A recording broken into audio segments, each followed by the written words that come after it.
Imagine your best friend telling you about her sister, about how they fought as children, how they made up, how they shared toys. And then you happen to see an old photograph and realize she never had a sister. The birth certificate only lists one child. Her parents swear she's always been an only child. But she keeps talking about her sister and asks you not to tell anyone, because your sister will be offended, and she will come. My name is Megan. I'm 27 years old. I live in Seattle and work as a graphic designer. My best friend, Chloe, you know from previous stories, but this Chloe is different. Not the one from Oregon. This Chloe lives across the block. We've been friends since college, almost 10 years now. She works as a nurse at a children's hospital, wears funny knit hats even in the summer, and loves baking apple pies on Sundays. I know everything about her, or thought I did. It all started a month ago. We were sitting in my kitchen, drinking wine and chatting about all sorts of nonsense. Chloe suddenly became serious and said, "Meg, I've never told you, but I have a sister, an older one. Her name is Abigail." I was surprised. In 10 years, I'd never heard of a sister. Not in stories about her childhood, not in the family albums she showed me, not from her parents, whom I'd met a few times. I asked, "Why didn't you tell me before?" Chloe looked away and replied, "We had a fight a few years ago. She left and we didn't talk. Then she came back recently. She wants to make up, but I'm afraid." I asked what exactly she was afraid of. Chloe looked at me strangely, as if she was deciding whether to tell me or not. Then she smiled and said, "Never mind. Everything is fine," and changed the subject. At the time, I didn't think much of it. I assumed it was some kind of family drama, none of my business. But a week later, I stopped by Chloe's house one evening to pick up a book. A woman I didn't know opened the door. She was about 30 with dark hair, a thin face with sharp cheekbones and very light, almost colorless eyes. She smiled and said, "You must be Megan. Chloe has told me a lot about you. I'm Abigail, her sister." Her voice was low, slightly husky, completely unlike Chloe's clear voice. I walked in. Chloe was sitting in the kitchen, drinking tea. She looked tired, with dark circles under her eyes. Abigail was always close. Too close. She moved too quietly. When Chloe went to the bathroom, Abigail leaned toward me and whispered, "Your sister and I haven't seen each other in so long. I'm so glad she accepted me. You'll come visit, right? Now we'll always be together." I nodded, but a shiver ran through me. Something in her voice, in her gaze, was off. As if she weren't asking, but commanding.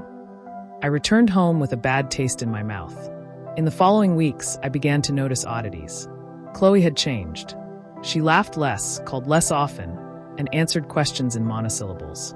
And when I came over, Abigail was almost always there. She'd sit in the corner, reading a book, watching TV, but I could always feel her gaze on me. One day, I found Chloe alone. I asked her point blank, "What's going on? You're not yourself. This Abigail, she's weird." Chloe suddenly grabbed my arm, hard, painfully. Her eyes widened wildly. "Don't talk bad about her, you hear?" "She hears. She always hears." I was stunned. "Who hears?" Chloe let go of my hand, stepped back, and whispered, "Go away. Please go away. I'll explain everything later." I left. But the next day, I decided to get to the bottom of it. I went to Chloe's parents' house. They live in the suburbs. I'd been there a couple of times. Mrs. Brooks opened the door, smiled, and invited me in. We drank tea and chatted about the weather. Then I casually asked, "How is Abigail? Has she been back long?" Mrs. Brooks froze, raising her cup to her lips. She looked at me blankly. "Who?" "Abigail. Your eldest daughter. Chloe's sister." Silence. So thick I could hear the clock ticking on the wall. Mrs. Brooks slowly placed her cup on the table. Her face turned pale. "Megan, dear," she said quietly, "I don't have another daughter. Only Chloe.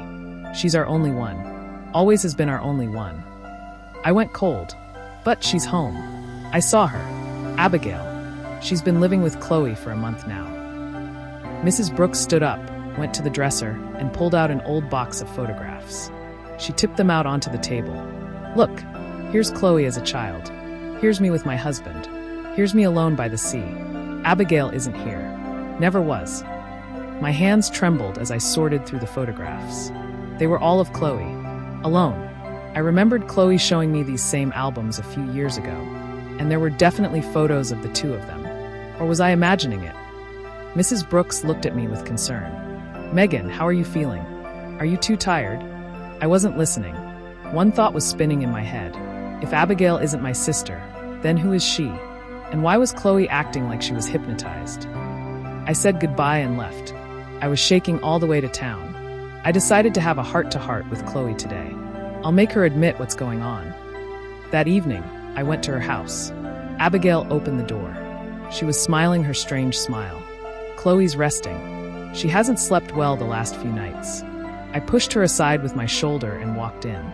Chloe was sitting in a chair in the living room, wrapped in a blanket, staring at the wall. Her eyes were empty. I walked over, sat next to her on the floor, and took her hand. It was icy. "Chloe," I called softly. "Look at me." She slowly turned her head. Something human flickered in her eyes. Fear. She squeezed my fingers and whispered so quietly I barely heard. "She's not my sister. She appeared in my head. I made her up when I was little, and now she won't disappear." Laughter echoed from behind. Abigail stood in the doorway, laughing. The same voice Chloe used to laugh with. "My Chloe, the real one." "Silly," Abigail said. "I've always been here. I was just waiting for you to call. And you did. Now I'm not going anywhere. And you, Megan, welcome to our family." She stepped toward me. I didn't wait.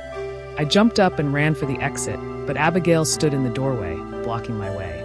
Her eyes were two pupilless spots of light in the dim hallway. She didn't move, just stared and smiled. I stepped back toward Chloe. She was sitting in a chair, still wrapped in the blanket, shaking slightly. "Let me go," I said, trying to keep my voice even. "I'll leave and I won't tell anyone. Honestly." Abigail shook her head. "You already know everything. You're part of the game now. Chloe loves you, so I should love you too. We'll be sisters. We'll miss the third one, but that's okay, we'll figure it out." Chloe suddenly screamed and covered her ears. "Shut up! Shut up! She doesn't exist. You don't exist," she screamed, rocking back and forth in her chair. Abigail looked at her tenderly, like a mother looking at a sick child. "Hush, hush, baby. I'm here. I've always been here. Remember how we played with dolls when you were afraid of the dark? Remember how I hid under the bed so you wouldn't cry? I'm your sister. You called me and I came. Forever." I realized it was some kind of psychosis. Dissociation, a split personality. Chloe had created a sister in her head to cope with loneliness or trauma. And now this sister had taken control of the situation. I'd read about such things, but seeing it with my own eyes, I needed to get Chloe out. And myself. I slowly approached Chloe, keeping my eyes on Abigail. She was watching me, but didn't interfere. I sat down on the floor in front of the chair and took my friend's cold hands in mine. "Chloe, look at me. It's me, Megan. Your real friend. There's no sister. It's you.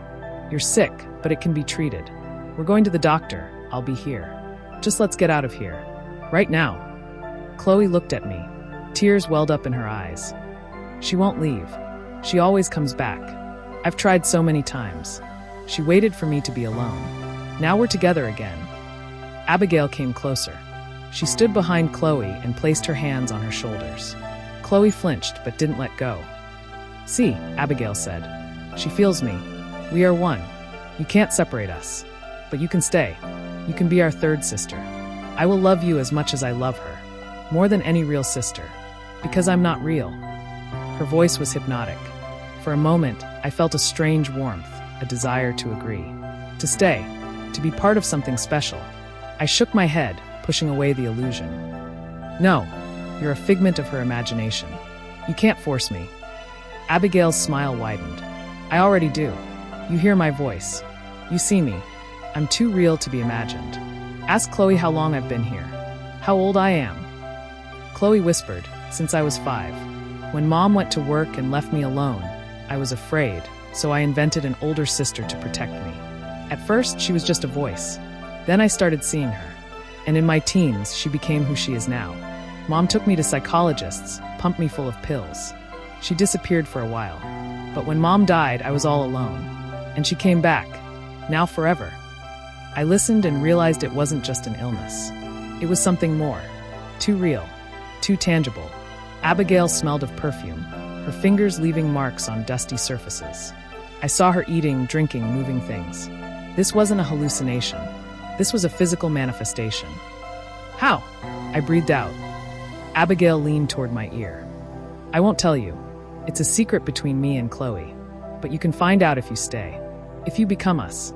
Imagine how comforting it would be to have a sister who would never betray you, who would never leave, who would never die, who would always be there, who would become you if you got tired of being yourself. I recoiled. A terrible thought flashed through my mind. What if she's more than just a sister? What if she can take someone else's place? What if that's why Chloe has changed so much in recent weeks? What if Abigail is gradually pushing her out? I looked at Chloe. She sat with her head bowed, tears streaming down her cheeks. She was crying quietly like a child. I couldn't leave her, but staying here would mean death. I'll leave, but I'll come back, I said, standing up. I'll go get help. To the doctors. They'll cure you.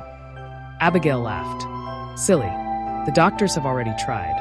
Pills, therapy, even called an exorcist. I still came back. Because I'm not a disease. I'm a desire. And desires can't be cured. They can only be granted. She reached out and touched my face. Her fingers were cold as ice, but at the same time alive. I felt goosebumps run across my skin, and not just from the cold. Something stirred inside. Doubt. The desire to agree? I recoiled. I'm leaving. Abigail shrugged. Go. But the door is always open for you. We'll be waiting. Right, Chloe? Chloe raised her head. Her face was wet with tears, but she nodded. And smiled. The same smile as Abigail's. I ran outside, out of breath. The night was warm as summer, but I was shivering. I got into the car and sat there for a long time, unable to start the engine. One thought swirled in my head. What is this? Psychosis? Or something more? I didn't sleep at home all night. Early in the morning, I dozed off and had a dream. Chloe and I were little, playing with dolls. Another girl, dark-haired and with sharp cheekbones, sat next to me. She wasn't playing, she just watched. And smiled. I woke up in a cold sweat. The next day, I went to the university library and found old copies of local newspapers. I was looking for anything related to Chloe's family. Nothing out of the ordinary. But then I came across an article from 30 years ago. Girl dies in car accident. Name, Abigail Brooks. Age 5. Circumstances. Drowned in the bathtub while her mother was distracted by a phone call. My legs gave way. Chloe was 2 years old then. She didn't remember anything. Or did she? I remembered her words. Since I was 5. But if Abigail died at 5, then Chloe must have invented her after her death. Or maybe not. I went to Chloe's parents again. Mrs. Brooks opened the door, saw my face, and understood. She silently let me in, led me into the living room, and poured water. She was silent for a long time, and then spoke. Yes, I had a daughter, Abigail. She drowned. Chloe was 2 years old. She didn't understand anything. We tried not to tell her anything, thinking she would forget. But she kept asking about her sister. We told her there was no sister. The doctors said it was a defense mechanism. She invented the one she'd lost so she wouldn't feel the emptiness. It faded over time, or so we thought. And recently she came and said, "Mom, Abigail's back." I thought she was just nervous at work. And now you're coming. I told her everything. About meeting Abigail, about her behavior, about the threats. Mrs. Brooks turned even paler. That can't be true. The dead don't come back. I replied, what if they never left? What if Chloe had been carrying her inside her all this time, and she'd gathered the strength to become real? We decided to go to Chloe's together. Right then, Mrs. Brooks got dressed, we got into my car, and drove off. We were silent the whole way, each of us lost in our own thoughts. The door to Chloe's apartment was open. We walked in. It was empty. No Chloe, no Abigail. Only the open kitchen window, the curtains fluttering in the wind. There was a note on the table. One sentence. We were out for a walk. We'll be right back. Don't miss us. The handwriting wasn't Chloe's. The photograph was unfamiliar, sharp, and tilted to the left. We searched the entire apartment. In Chloe's bedroom, we found something strange. On the nightstand was a framed photograph. It depicted 2 girls, about 5 and 2 years old. The older one was hugging the younger one. Both were smiling. I recognized their faces. Chloe and Abigail. Real. Alive. The photograph was old, faded, but completely real. Mrs. Brooks burst into tears. I don't remember this photograph. I've never seen it. I picked up the frame and turned it over. On the back, in a childish handwriting, was written, "We will always be together. Abby and Chloe." And the date, yesterday. We stayed in the apartment until evening.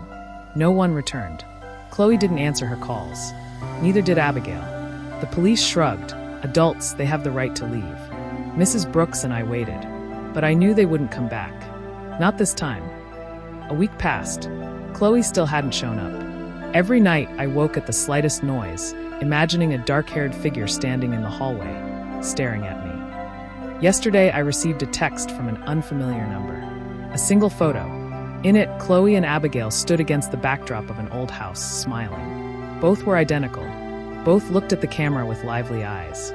Under the photo was the caption, "Don't look for us. We will find you ourselves. When the time is right. You wanted to be our sister, right?" Now I'm sitting in my apartment, locked all the doors, turned on the lights in every room. But I know it won't help. If they want to come, they will come. Abigail had already returned from oblivion once, and Chloe had become a part of her. Now there were two of them, and they're looking for the third one. I hear footsteps on the stairs. Slow, heavy. Someone's coming up. I look through the peephole. There's no one there, only darkness. But the footsteps are getting closer, and a quiet, familiar voice whispers, "Megan, open up. We've come to play." I froze at the door, pressing my palm to the wood. The footsteps faded away, right in front of me. The peephole was still empty, only a dark hallway with a single light bulb hanging from the ceiling. I held my breath and heard a whisper coming from the keyhole. "We know you're home. Your light is on. You always leave it on when you're scared," Chloe told me. There wasn't just one voice. Two, intertwined, sometimes together, sometimes separately. One low, husky Abigail. The other clear, familiar Chloe. But Chloe didn't speak in her usual tone. She spoke mechanically, as if she'd memorized a phrase. I took a step back. I needed to call the police, the neighbors, anyone. The phone was on the kitchen table. I tiptoed over, trying not to creak. A floor lamp was burning in the living room, creating a cozy circle of light, but now it felt like a trap. I turned it off and plunged into the darkness. In the kitchen, I grabbed my phone and dialed 911. A beep. Another. And suddenly the connection was cut. I looked at the screen. No service. A complete blank. But a minute ago, there had been 3 bars of signal. I shoved the phone in my pocket and looked around for another exit. The back door led to the fire escape. I quietly unlocked the door and pulled the handle. Locked from the outside. Someone had boarded the door. I checked the bathroom window. It was too narrow. I was trapped. From the hallway came the sound of a key turning. My keys were still sticking out on the other side. I hadn't taken them out when I ran in that evening. The click of the lock sounded like a gunshot. The door slowly opened, and 2 silhouettes appeared in the doorway. They entered without turning on the light. In the darkness, I could tell them apart by their movements. One walked smoothly, like a cat. The other seemed to float, barely touching the floor. I huddled in the corner between the refrigerator and the wall, covering my mouth with my hand to keep from screaming. They walked through the kitchen without even glancing in my direction and headed for the bedroom. I heard the closet open and a rustling sound. Then silence. I waited a minute, too. I peeked around the corner. No one. Just the open front door and the light from the hallway. Maybe they were gone. I slipped silently toward the exit, almost touching the handle, when suddenly the door slammed in front of me with a deafening bang. I turned around. They were standing in the bedroom doorway. Chloe and Abigail, holding hands like little girls. Chloe looked terrible. Pale, dark circles under her eyes, chapped lips. But she was smiling. A smile like her sister.